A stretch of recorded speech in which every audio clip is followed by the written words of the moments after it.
This is the Trek Zektor 2 bicycle. It's built for commuting.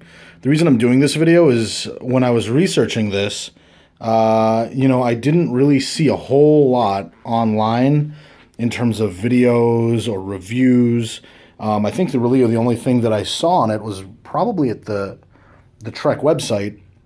And I was looking for a commuting bike, and I'd ridden some of the FX2s, 3s, DS1.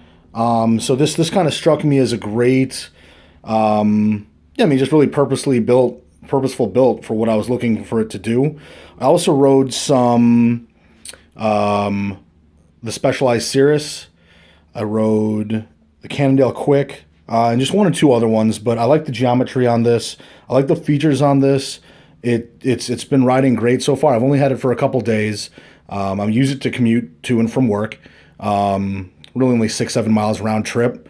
But let me just go through this here for you so that if this is something that you're interested in, you just kind of have a little bit more of a resource and don't go nuts looking online. So it comes in this, the Zektor 2 comes in this charcoal color, alpha aluminum gold frame. So it only weighs about 25 pounds. I believe that a lot of this stuff is reflective, that you can kind of see here, again, so that, for commuting, at night and everything like that, glow up a little bit more. One of the features that I really, really like is how the wiring passes through, the frame. I'm not sure that the FX2 or 3 necessarily has that feature, and that's one thing that really attracted me to this. Something interesting with the gearing on this. Now, these are Shimano Claris derailleurs in the front as well as the back, and shifters up top. Now, you can see there's the 8 cogs here, but here there's only 2. So that was something that actually surprised me when I rode it for the first time at my LBS. I was expecting it to be a 24 speed, but it's only 16. But that hasn't been an issue for me so far. I've got hills and everything like that, but, really just has not been an issue. But, just so you know, one of the cool features about this, the components are separate. So if you want to replace the shifters or if you want to replace the Tech Row brakes, you can do it without replacing the whole kit. Speaking of the brakes, like I said, they're Tech Rows and they're hydraulic disc brakes. Initially, I wasn't sure if I needed or wanted hydraulic disc brakes, but, you might as well get something a little bit nicer than what you need, because, you might grow into it. I'm going to be doing commuting with it, so, I'll probably end up having to ride through the rain and stuff, and all season, all-weather stopping power is definitely a good thing. They've got the upgraded hubs on this.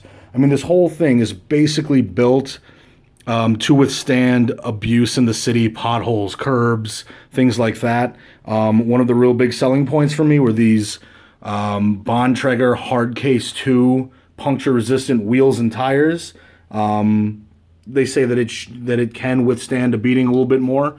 So, we'll see.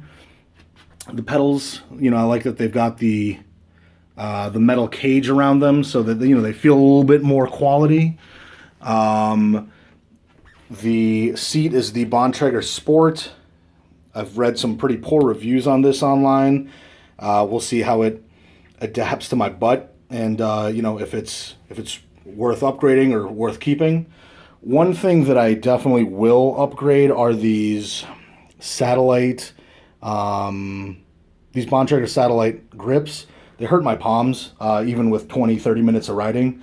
So I actually got these Ergon GS3Ls. That I'm going to replace it with here in the next couple days.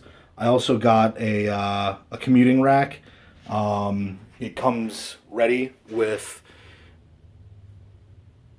the, ready to take the rack and everything like that. There's no, you don't have to do anything else.